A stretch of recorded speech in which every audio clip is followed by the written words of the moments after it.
Chairman has taught me so much in my 3 terms there and has taken me under his wing, and so I just want to thank him for being here with me. I also want to thank my parents who drove in.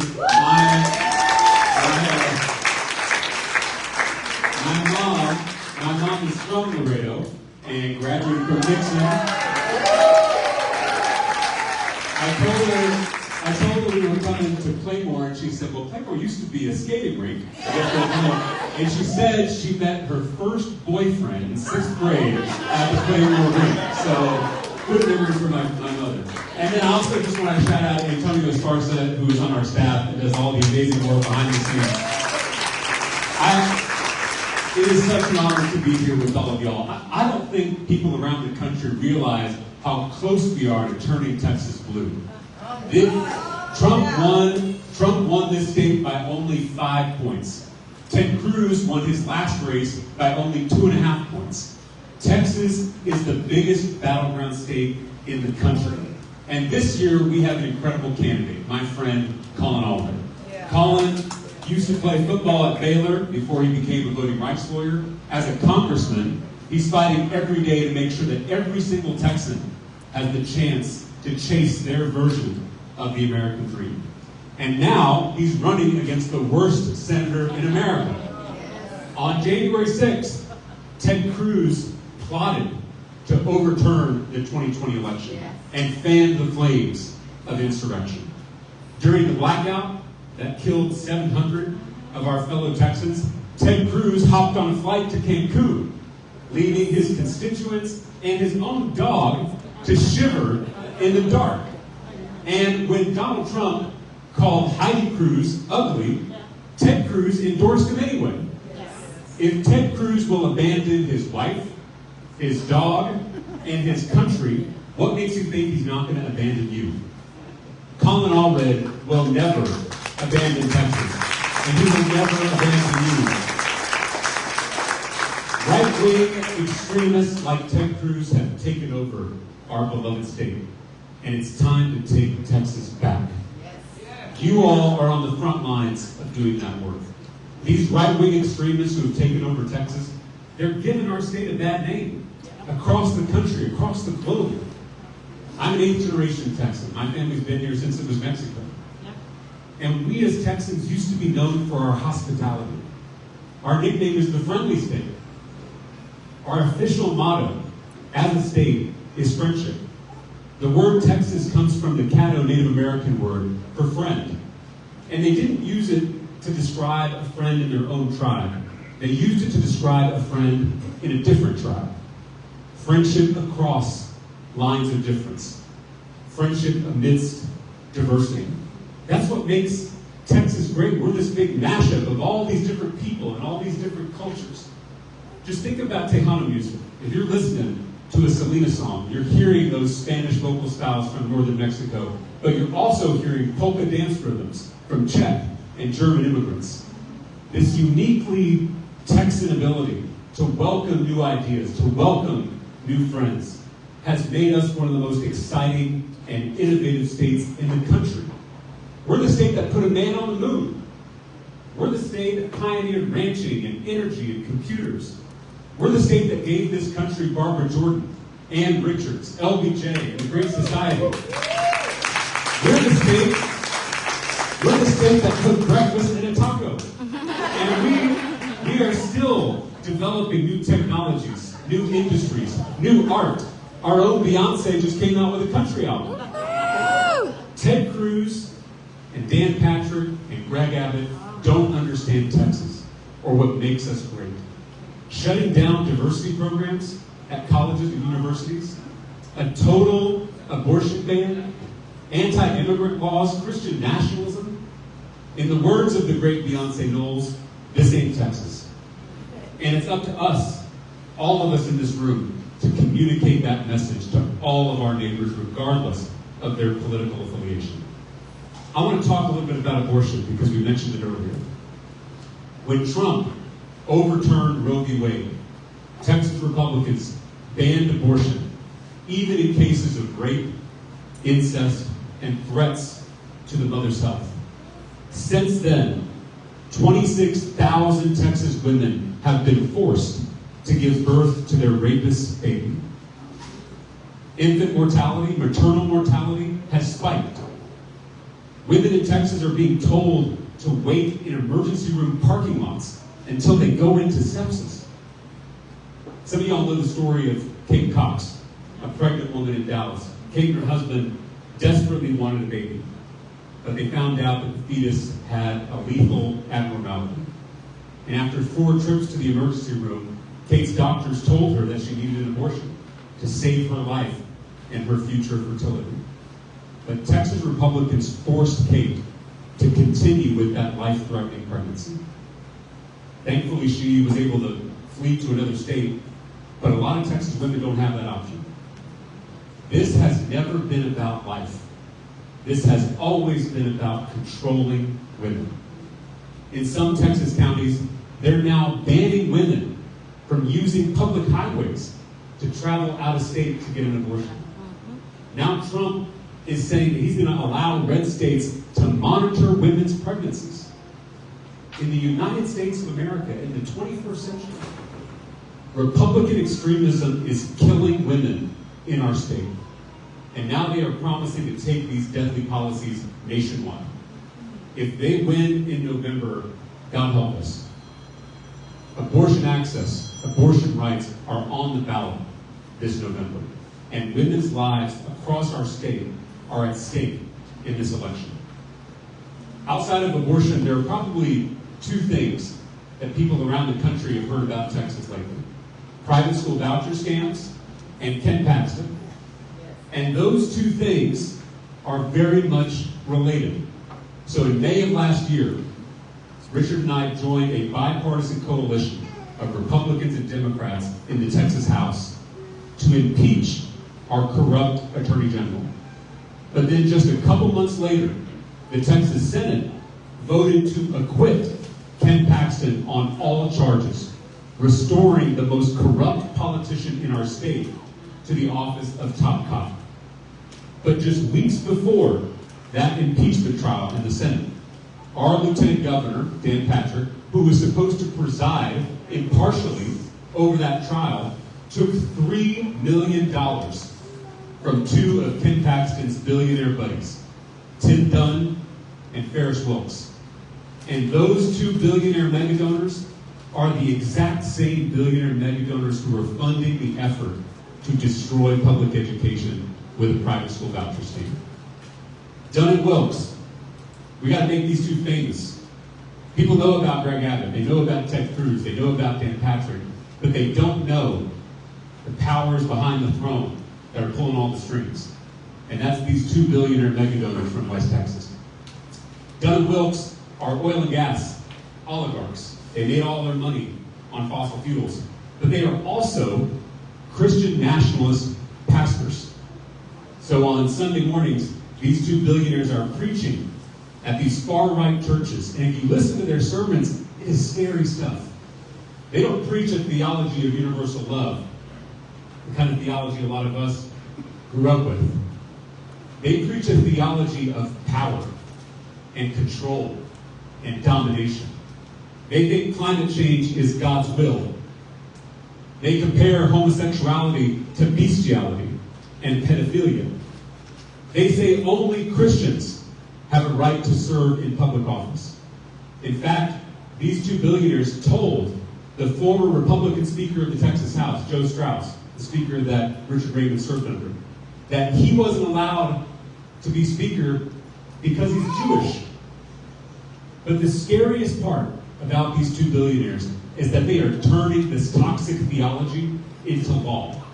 They are spending their fortune, millions of dollars, buying Republican politicians. Every single Republican state senator has taken their money. A majority of Republican House members have taken their money. And for some of these lawmakers, a majority of their entire campaign contributions come from these 2 billionaires. But they are also funding this sprawling network of right-wing think tanks and advocacy organizations and media outlets. They are spending their fortune building an authoritarian Christian nationalist state right here under our nose. These two billionaires are just trying to destroy democracy in the second largest state in the country. In my opinion, this is the biggest story in American politics, and not enough people are talking about it. But the good news is that Texans are fighting back, because Texans love their public schools. Public education is enshrined in our state's constitution. And there's nothing more Texan than Friday Night Lights. And so when the first voucher was proposed in our state in 1957, it was just 2 years after the Brown versus Board of Education decision came down from the Supreme Court. It was a deliberate attempt to resegregate public schools in the state of Texas. And every decade that they've been brought up, a bipartisan coalition of Texans, Republicans, Independents, and Democrats, have stood together to defeat them.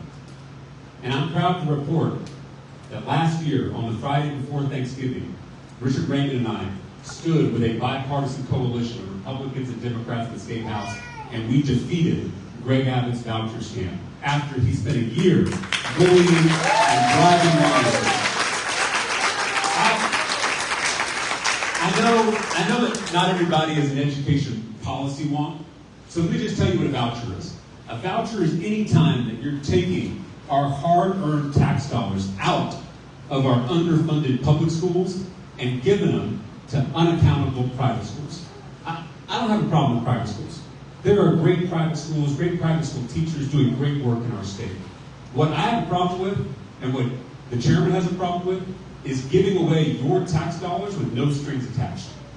Because private schools don't have to follow any of the same rules that public schools have to follow. They don't have to take the STAR test. They don't have to provide transportation to kids whose parents can't take them to school. They don't have to provide special education to our most vulnerable kids. And the cost of the voucher doesn't even cover the full cost of tuition at most private schools. So I used to be a teacher on the west side of San Antonio. Beautiful, historic Mexican-American neighborhood, and also one of the poorest zip codes in the state of Texas. I taught 6th grade language arts. I often joke that teaching middle school is the best preparation for serving in the Texas legislature. You can handle the drama in the middle school classroom. You can handle the drama in the third house. And so I saw my students struggle every day to overcome poverty, overcome racism, overcome systems that were designed to hold them and their families and their community back. If you gave my students on the west side of San Antonio an $8,000 voucher, there is still no way they could afford a $20,000 a year tuition bill or a $30,000 a year tuition bill. And so what happens in states that have tried these voucher scams, most of the money, the vast majority of the money, ends up going to wealthy families who are already sending their kids to private school.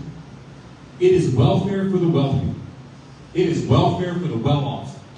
If it passes in Texas, we'll be taking money out of those classrooms that I taught in on the west side of San Antonio, out of classrooms here in Laredo, and we'll be giving it to wealthy families in Houston and in Dallas and in Austin who are already sending their kids to private school.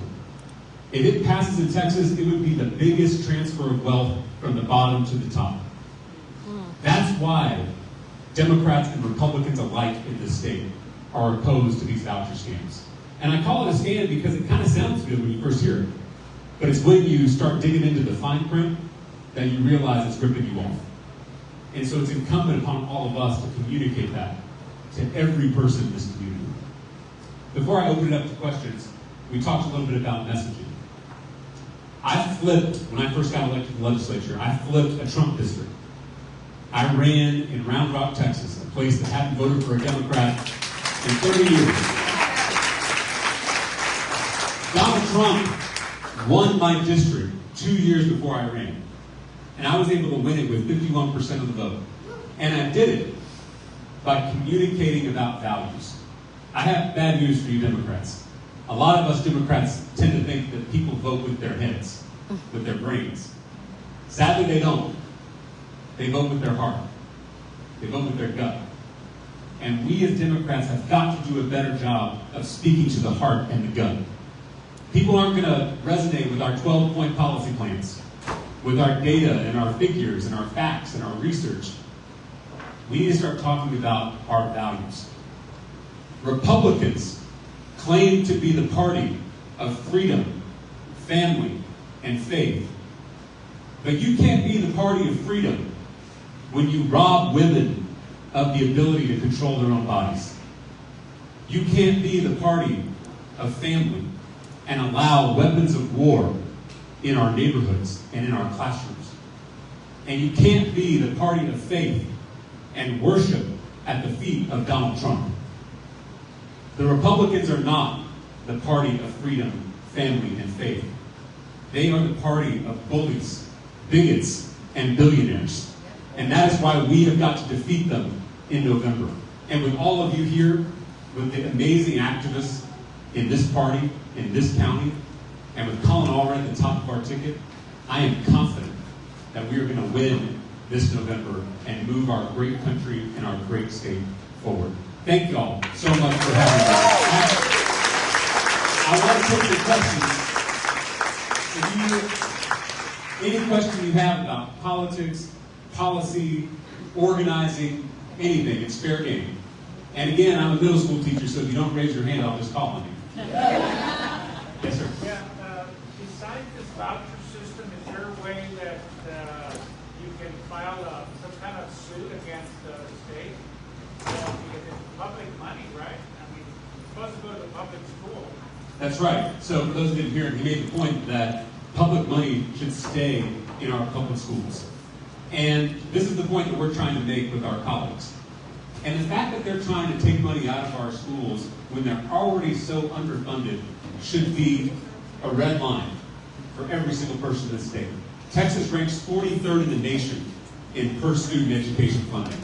When I taught on the west side of San Antonio, I taught 45 kids in one classroom. And there weren't enough desks for all of my students. And so I had kids sitting on the air conditioning unit. In the wealthiest country in human history, in the 21st century, children sitting on the air conditioning unit. And so we can't afford to take any of our hard-earned tax dollars out of those schools. Instead, we should spend some of that record $33 billion surplus on fully funding our neighborhood public schools and giving our teachers the military service. So I think it's a great point that we have got to communicate, not just to our colleagues, but to people across the state, that these vouchers are not only, in my opinion, unconstitutional and will face legal challenges if they're passed, but they're also going to do tremendous damage to our schools, to our teachers, and most importantly, to our students. Yes, ma'am. A fellow teacher. Hi.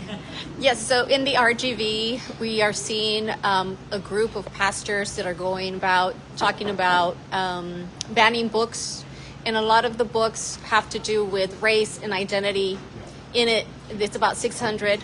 And they're going into all the school districts and they're talking to administrators, the school boards, and they're being welcomed and they're taking pictures with them. How do we combat that? Yeah, so for those who didn't hear it, the question is about what I talked about earlier, Christian nationalism. And I know this is a new phrase to a lot of us. I'm the grandson of a Baptist preacher. I've been attending the same church since I was 2 years old. I'm now a student at Austin Seminary, studying to become a minister myself. My faith is the most important thing in my life. It's why I do the work I do as a teacher, as a legislator. So let me say this very clearly. There is nothing Christian about Christian nationalism. It is the worship of power.